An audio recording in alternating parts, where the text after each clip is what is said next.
शेरनी ने मजबूत सुअर को जमीन पर दबा दिया। उसका गला ठीक से पकड़ लिया।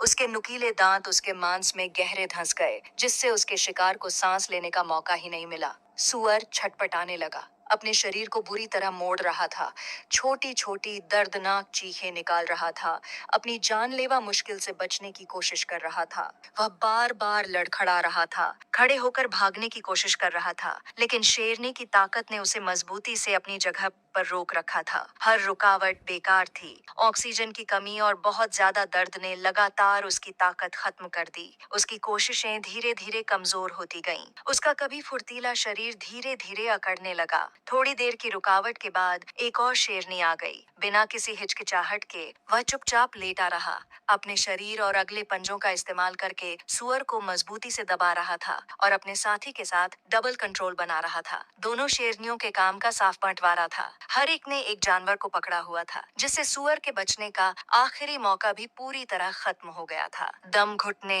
और बहुत ज्यादा दर्द से परेशान सुअर बहुत ज्यादा डर और जिंदा रहने की जबरदस्त इच्छा से भर गया था। वह अपने हाथ पैर पागलों की तरह मरोड़ रहा था, इस जानलेवा पकड़ से आजाद होने के लिए अपनी आखिरी ताकत से कोशिश कर रहा था, लेकिन उसका शरीर पूरी तरह से उसके काबू से बाहर था। हर कोशिश का नतीजा सिर्फ उसकी पकड़ को और मजबूत करना था। निराशा ने धीरे धीरे उसकी हिम्मत तोड़ दी। वह साफ महसूस कर सकता था कि उसकी जान निकल रही है, फिर भी वह विरोध करने में लाचार था। उसके पास सिर्फ कभी न खत्म होने वाला डर और गुस्सा बचा था। सुअर की सांसें कमजोर होती जा रही थीं। विरोध करने में पूरी तरह नाकाम शेरनी जमीन पर गिर पड़ी। फिर उसने इस मुश्किल से जीते हुए खाने को सबसे मुलायम हिस्सों से शुरू करके खाना शुरू कर दिया। उसके खाने के अस्थिर तरीके स्थिर और प्रैक्टिस किए हुए थे। काफी भूखी होने के कारण उसने सुअर के पूरी तरह मरने से पहले कुछ निवाले खाए। यह व्यवहार शेर की आम शिकार करने की आदतों से अलग था और इससे सुअर को और भी ज्यादा नुकसान हुआ। सुअर के पास अपनी मौत की उम्मीद करने के अलावा कोई चारा नहीं था।